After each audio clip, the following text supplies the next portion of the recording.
मैं कैसर रजा हुसैनी और आप देख रहे हैं सदाकत न्यूज नेटवर्क। दर्शकों, साप्ताहिक प्रोग्राम हमारा समाज और हम। एक चीज समझ लीजिए, ड्राइवर कितना ही अच्छा हो, अगर गाड़ी घटिया है तो यात्रा सुरक्षित हो सकती है क्या? जोर से बोलिए जरा। ड्राइवर अच्छा हो लेकिन गाड़ी घटिया हो, यात्रा सुरक्षित हो सकती है? मिस्त्री अच्छा हो लेकिन बिल्डिंग मटेरियल खराब हो, घर सुरक्षित हो सकता है? डॉक्टर अच्छा हो लेकिन दवा घटिया हो, शरीर स्वस्थ हो सकता है क्या?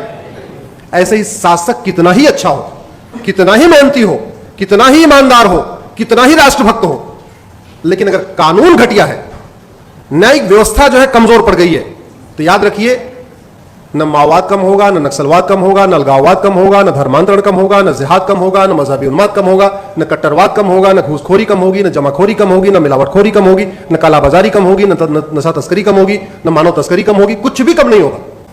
जो समस्या भारत में है वो अगर अमेरिका में नहीं है, तो क्या अमेरिका के राष्ट्रपति हमारे प्रधानमंत्री से ज्यादा काबिल है, ज्यादा मेहनती है, ज्यादा ईमानदार है? नहीं। डिफरेंस क्या है दोनों देशों में? कानून। दैट्स इट, केवल और केवल। और याद रखिए, अगर आप इसको सुधारेंगे नहीं तो कुछ भी ठीक नहीं हो, कुछ भी ठीक नहीं हो सकता। आखिर क्या कारण है भारत में रोहिंग्या बांग्लादेशी घुसपैठी आते हैं? एक मेरी पीआईएल चल रही है, माननीय विकास सिंह जिसमें अपियर भी करते हैं। 2017 में मैंने पीआईएल फाइल किया था कि भारत में 5 करोड़ रोहिंग्या बांग्लादेशी आ चुके हैं। ये रोहिंग्या बांग्लादेशी अमेरिका क्यों नहीं जाते, सिंगापुर क्यों नहीं जाते, चाइना क्यों नहीं जाते, फ्रांस क्यों नहीं जाते, भारत क्यों आते हैं? क्योंकि हमारा कानून घटिया है। हमारे यहां 1946 का फॉरेनर एक्ट चल रहा है, वो फॉरेनर एक्ट एकदम टीथलेस है, उसमें कोई दांत नहीं है। उन सबको पता है, बाहर वालों को, कि यहां घुस जाओ, एक बार घुस गए कोई दिक्कत नहीं।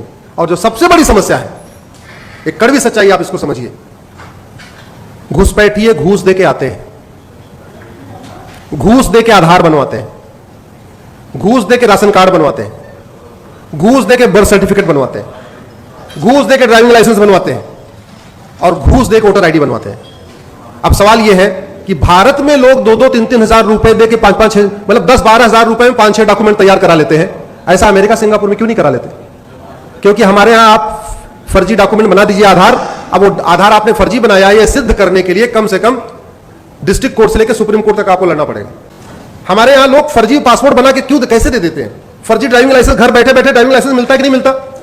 घर बैठे बैठे और वोटर आईडी आती है, घर बैठ के आपके आधार आता है, घर बैठ के आपका राशन, सारे डॉक्यूमेंट कैसे आ जाते हैं? इसलिए मैं फिर से कह रहा हूं कि अगर आप वास्तव में इस देश को सुधारना चाहते हैं, हम चाहते हैं इस देश में रूल ऑफ लॉ हो, इस देश में कानून का शासन हो, तो सबसे पहले हमें कानून बदलना पड़ेगा, और जिसकी कोई लागत नहीं है, जिसकी कोई लागत नहीं है। कानून बदलने की कोई लागत नहीं है।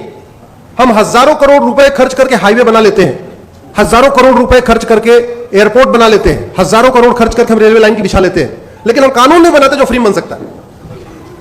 1 लाख करोड़ रुपए खर्च करके आप हाईवे बनाएंगे, ज्यादा से ज्यादा उस पर 1 करोड़ लोगों को बेनिफिट होगा। 1 लाख करोड़ रुपए खर्च करके आप मुंबई दिल्ली का एक्सप्रेसवे बनाएंगे, उस पर 1 करोड़ लोगों को फायदा होगा, उतने लोग चलेंगे। लेकिन आप फ्री में अच्छा कानून बना दीजिए, 140 करोड़ लोगों को फायदा होगा। भारत में जुडिशियल रिफॉर्म खर्च करने पे ज्यादा से ज्यादा 10,000 करोड़ का खर्चा आएगा, मैक्सिमम 10,000 करोड़। इतना तो हमारे देश में चुनाव के बाद लोग मुफ्त में बांट देते हैं। कोई कलर टीवी बांट रहा है, कोई वॉशिंग मशीन बांट रहा है, कोई जो है मंगलसूत्र बांट रहा है, किसी राज्य में अलग अलग, कोई किसी राज्य में लैपटॉप बांटा जा रहा है, किसी राज्य में स्मार्टफोन बांटा जा रहा है, कुछ न कुछ फ्री में बांटा जा रहा है। ये कितने दुख की बात है। हम आजादी की 75वीं वर्षगांठ मना रहे हैं, हमारा थाना आज भी अंग्रेजी कानूनों से चलता है, हमारी तहसील आज भी अंग्रेजी कानूनों से चल रहा है, हमारा जिला आज भी अंग्रेजी कानूनों से चल रहा है, हमारा हाई कोर्ट आज भी अंग्रेजी कानूनों से चल रहा है, हमारा सुप्रीम कोर्ट आज भी अंग्रेजी कानूनों से चल रहा है। हम इतने सक्षम नहीं हुए कि हम अपना कानून अपने हिसाब से वर्तमान रिक्वायरमेंट के हिसाब से बना ले। मंगल पे जाने की तैयारी, चंद्रमा पे पहुंच गए, मंगल पे तैयारी चल रही है, बड़े बड़े रॉकेट लॉन्च कर दिए, लेकिन मैकाले का बनाया हुआ 1860 का इंडियन पिनल कोड हम नहीं बदल पाए। मैं अभी अमेरिका का फेडरल पिनल कोड पढ़ रहा था, तो मैं उसमें कंपेयर कर रहा था कि जो घटना उदयपुर में हुई है, अगर यह घटना अमेरिका में हुई होती तो कितनी सजा मिलती। हमारे इंडियन पिनल कोड में एक धारा है 302, मर्डर। पति पत्नी को मारे तब भी 302, भाई भाई को मार दे तब भी 302, सड़क पर रोड रेज हो जाए तब भी 302, आतंकवादी मार दे तब भी 302। 1 बिस्वा जमीन की लड़ाई हो जाए, मर्डर हो जाए, तब भी 300 दो। 10 बीघे जमीन की लड़ाई में मर्डर हो जाए, तब भी 300 दो। हमारे पूर्वांचल में कहावत है, सब धान 22 पसेरी। जो लोग पूर्वांचल होंगे जानते होंगे। अमेरिका का मैं फेडरल पिनल कोड पढ़ रहा था। मर्डर की अलग धारा, बुचरिंग की अलग धारा, जेनोसाइड की अलग धारा, हेट क्राइम की अलग धारा, टेररिज्म की अलग धारा। तो जब मैंने कैलकुलेट किया तो पता चला कि कन्हैया को जिसने मारा उदयपुर में, अगर उसने अमेरिका में मर्डर किया होता उसको 550 साल सजा होती। अमेरिका में कितनी होती? 550 साल। भारत में कितनी होगी? आजीवन कारावास। फांसी नहीं होगी। फांसी हुई क्या पिछले 20 साल में? बताइए। याकूब मेनन के अलावा और अफजल गुरु के अलावा किसी को फांसी हुई? जबकि हर हफ्ते एक दो लोगों को मार दिया जाता है। नहीं हुई फांसी। तो इसलिए मेरा यह कहना है कि सबसे पहले जो सरकार कर सकती है देश हित में, बिना किसी बजट के, कम से कम पैसे में, बिना लोगों पे एक्स्ट्रा टैक्स थोपे हुए, वो जुडिशियल रिफॉर्म कर सकती है, जो ये विषय है। और जहां तक बात करप्शन की है, केंद्र और राज्य का टोटल बजट 70 लाख करोड़ रुपए है। कितना है भैया?